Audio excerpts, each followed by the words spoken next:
pais são daqui, meus avós são daqui, meus bisavós são daqui, tataravós também. Na família, há mais de 200 anos a gente está por aí.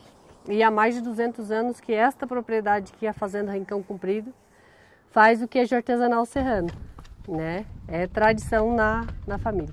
Minha conexão com a natureza e com São José dos Ausentes e com os tropeiros é muito grande, né? Desde o meu bisavô, que era um grande tropeiro, tropeava, tinha 2 tropas de 150 mulas, né? E vivia aqui em Ausentes e amava também, respeitava muito esse lugar.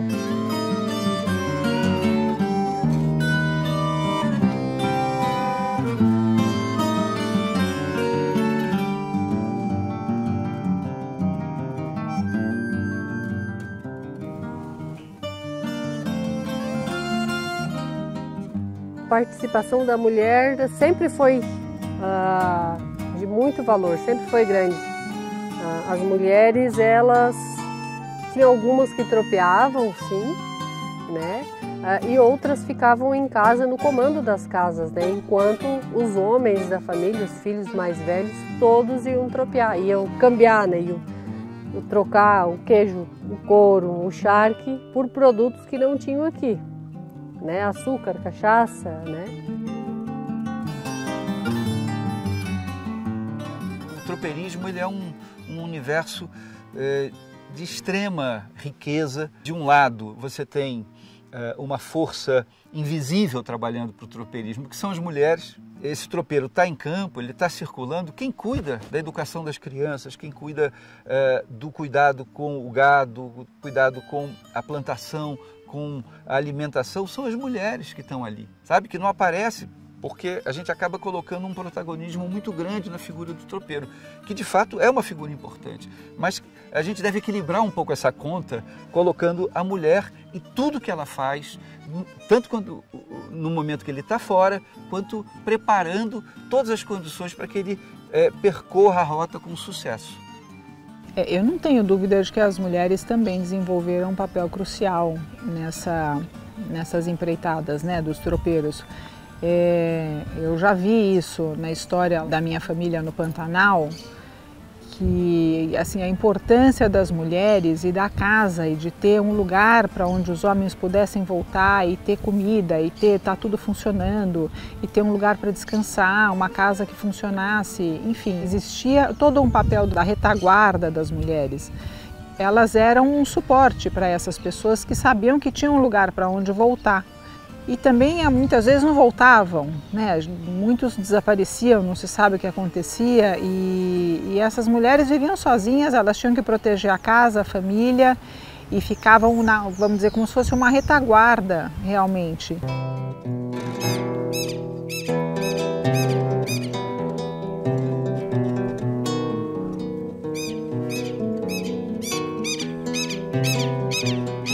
Essa paixão, ela nasceu comigo, porque a minha família não tem contato com cavalos, nunca me estimulou. Pelo contrário, né? Os meus pais sempre foram contra, porque eles não viam isso como um bom futuro, né, para a filha deles. Então, no caso, a gente tinha muitas intrigas por conta disso. Mas depois que eu vim para São Rafael e meus pais puderam, então, enxergar que eu nasci para fazer isso, então eles passaram a aceitar e admirar também. O meu pai conta uma história que uma vez ele foi jogar futebol e me levou, eu era criança, eu tinha uns 5 anos de idade. E no que ele deu bobeira, eu saí de perto dele e me encontrei com um cavalo que estava amarrado próximo do local. E ele falou que eu estava quase que debaixo do cavalo. E aí ele me tirou, né, com medo que o cavalo me machucasse. Mas ele falou que ali foi o primeiro momento que eu me apaixonei pelo cavalo. E depois eu tive esse contato novamente aos meus 11 anos de idade. Foi quando eu encontrei uma menina que estava montada numa égua manga larga, machador. Ela era muito pequena, a menina, ela tinha uns 6 anos de idade, eu uns meus 10, 11. E ela me chamou pedindo ajuda porque soltou a barbela do freio da égua e se ela descesse da égua, ela não conseguia subir de volta. Então eu ajudei ela e ela me fez o convite para montar nessa égua, na garupa, E eu, com medo, eu montei. E no momento que eu montei, ao invés de eu sentir medo, eu me apaixonei por aquilo. E daí eu decidi naquele momento que era aquilo que eu queria pro resto da minha vida. E dali eu passei a insistir muito pro meu pai. Pai, eu quero um cavalo. Todos os dias eu falava, pai, eu quero um cavalo. Mas eu insisti tanto que o meu pai acabou comprando um cavalo, mal domado, tudo. E eu não tinha sela, não tinha freio. E ali eu comecei a montar em pelo mesmo, de buçal. E ali eu fui aprendendo, né? Fui evoluindo, fui caindo, levantando.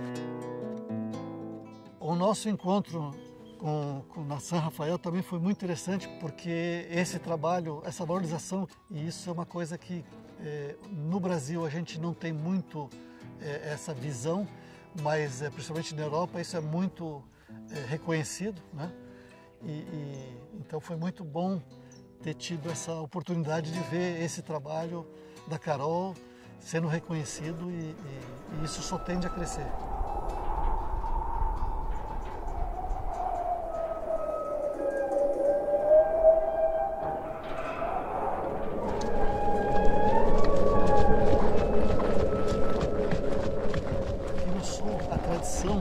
O homem com cavalo é muito antiga, né? Então a entrada da mulher nesse meio é quebrar um paradigma. A Sofia representa muito bem isso, a parte do bem-estar animal, a relação dela com o cavalo é uma coisa única, né? E mostra bem essa relação mulher e cavalo. O manga larga marchador é muito rústico e muito fácil, né? Eu sempre digo que eles são muito inteligentes, eles entendem o que está acontecendo, parece que eles engrenam na viagem, eles já sabem o que vai acontecer, que eles vão passear, que vão para um lugar novo e a gente acaba, graças a Deus, mais uma vez, sem ter nenhuma surpresa desagradável. E eu fui de novo num cavalo novo, de 4 para 5 anos, que era o Paiol de Maripá, os cavalos estavam ótimos. Eles têm muito mais disposição no frio, então estavam sempre com muita energia de manhã, já saíam a 1000 por hora quando a gente montava.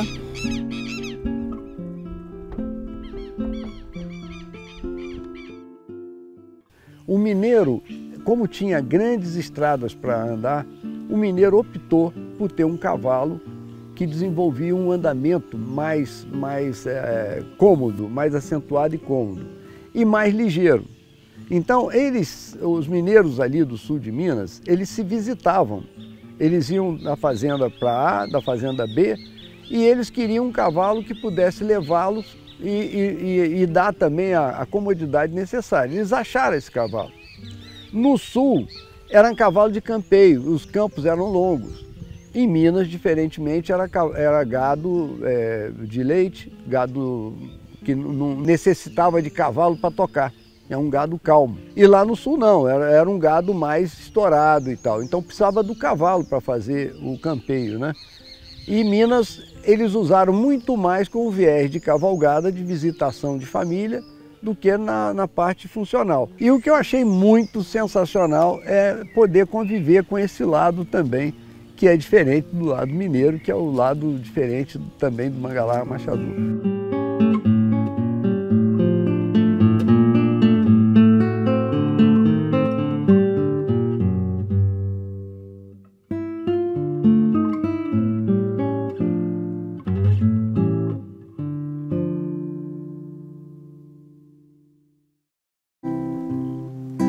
Dessa natureza inocente,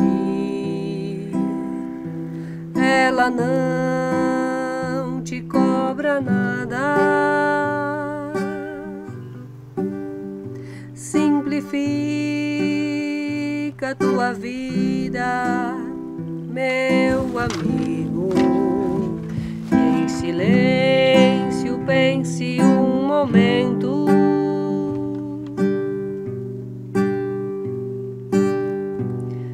Escute este som do minuano te batendo no teu rosto, acariciando teu tempo tão sofrido.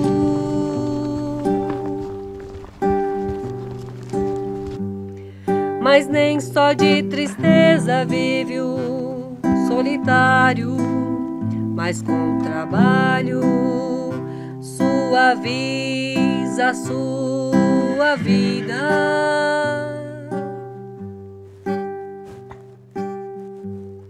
Com o dever cumprido, este ser escondido. Na verdade, eu nunca assim sonhei assim, eu vou ser uma domadora, né? Porque isso eu acho que era quase que uma utopia, uma coisa assim, inalcançável, né? Assim, nossa, quem que vai contratar uma mulher para trabalhar? E simplesmente veio, né? Surgiu assim essa oportunidade. Não foi eu que busquei, assim, não, eu quero ser uma domadora. Eu simplesmente fazia o meu trabalho em casa por paixão e as pessoas começaram a observar isso e foram, né, me pagando para fazer isso. E aí eu vi essa oportunidade, disse, opa, é isso aí que eu quero fazer, né? Até então eu queria mexer com cavalos, mas não sabia em qual área, né? Eu queria estar perto deles. Eu falava pro meu pai, pai, se tu tiver que limpar a cocheira, eu vou limpar, não tem problema. E daí surgiu a São Rafael e daí até hoje. Rodeio grande na várzea parado, olho e tarca contagem bateu. Pro mangueirão o gado enfileirado, encontrar o rumo que o verão lhe deu. Ao sentimento num campo vazio, na cerca o vento chora entristecido. No adeus da tropa, murmura o rio, olhos repontam o que não foi perdido. Olhos repontam o que não foi perdido.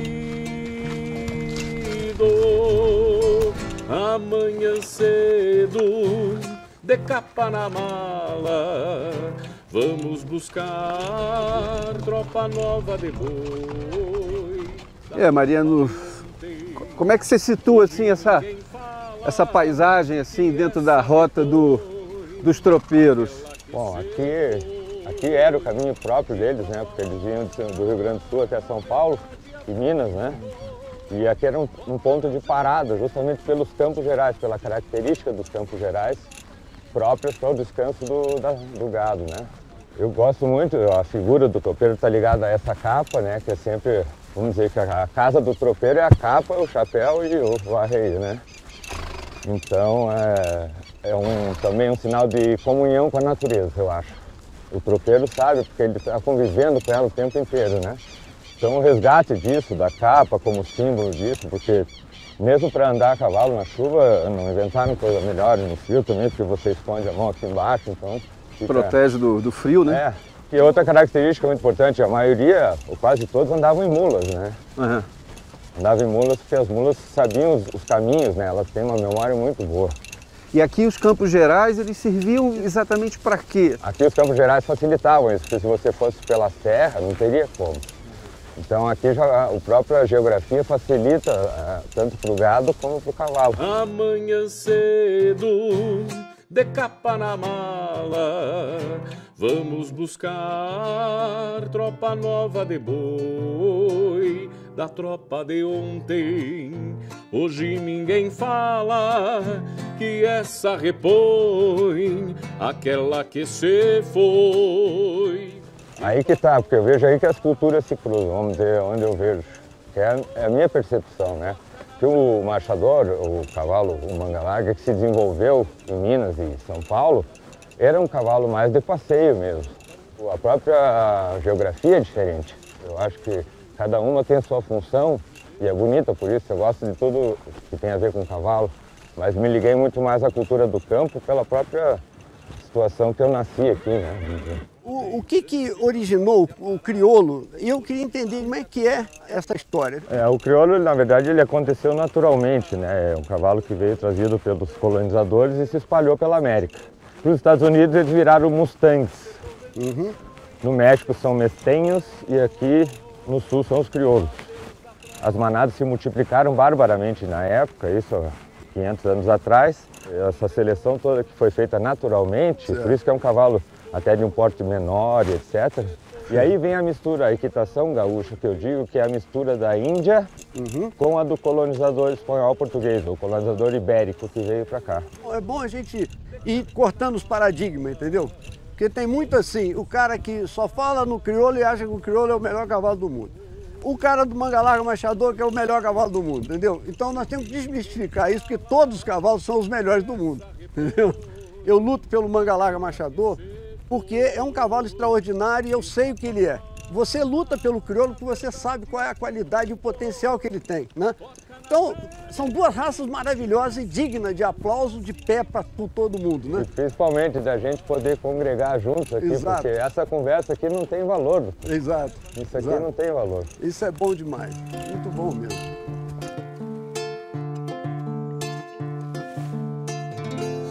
Rodeio grande na várzea parado, olho e tarca, contagem bateu. Pro mangueirão o gado enfileirado encontrar o rumo que o verão lhe deu. Ao sentimento num campo vazio, na cerca o vento chora entristecido. No adeus da tropa murmura o rio, olhos repontam o que não foi perdido. Olhos repontam o que não foi perdido.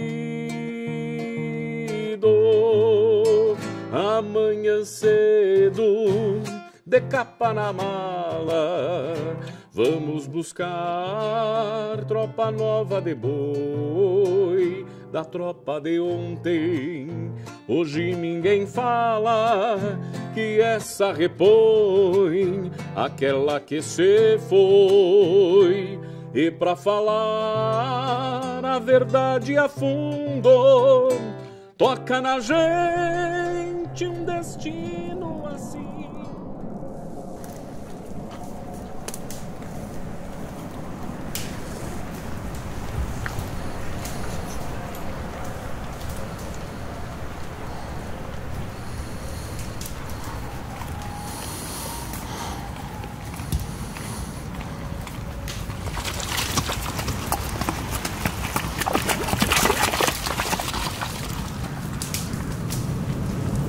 Caminhos foram caminhos, claro, extremamente difíceis de serem percorridos, de serem abertos, sobretudo, porque é uma geografia, como a gente tem visto aqui, enquanto caminha, enquanto cavalga nessa região, é uma geografia extremamente inóspita, uma geografia onde há muito frio, uma geografia onde há, né, aclives e declives extremos, né, os aparados, arroios que se tornam, né, rios caudalosos que você precisa às vezes ficar meses esperando para atravessar até a água baixar. Coisas que a gente no nosso cotidiano tem muita dificuldade às vezes de entender como foi para quem viveu nessa época. Difícil para a gente imaginar nos dias de hoje, né, mas as pessoas andavam a pé. Tudo era feito a pé, tudo era feito com muita lentidão, com o tempo, né, da época. O tropeirismo era sempre foi um fenômeno necessário para agilizar transporte de mercadoria, transporte de gente, transporte de informação. Né? O que a gente chama aqui, nessa região em especial que a gente está percorrendo, né, cavalgando, o que a gente chama de tropeirismo é uma designação genérica, né? Genérica para um enorme complexo que a gente não pode reduzir a figura do tropeiro.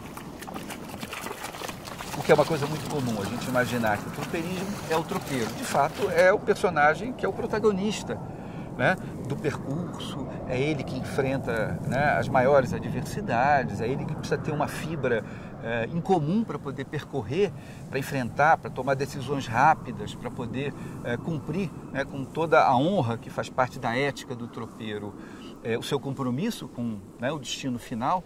Mas o tropeirismo ele envolve, né, um trabalho complexo, várias outras atividades que não são apenas aquelas atividades do sujeito que vai conduzindo as mulas, que vai conduzindo o gado rumo a um destino.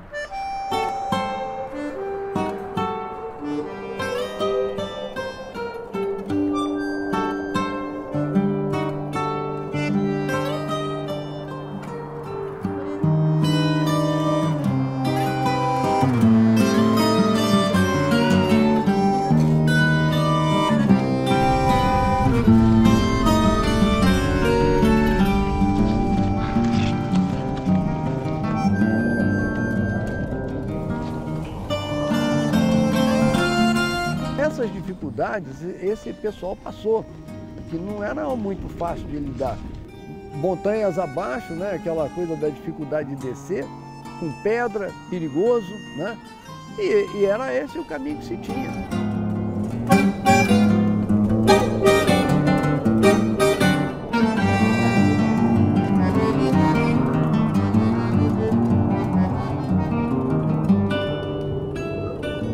Você sente que eles têm muito orgulho daquilo e de mostrar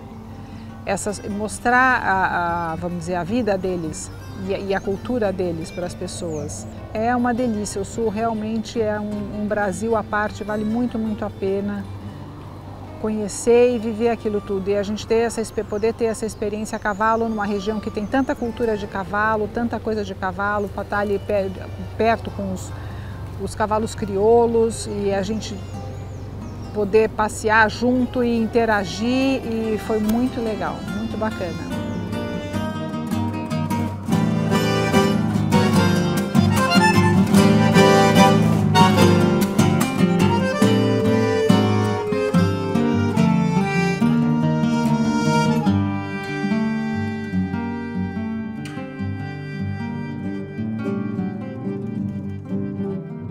Queria ser tal meu avô,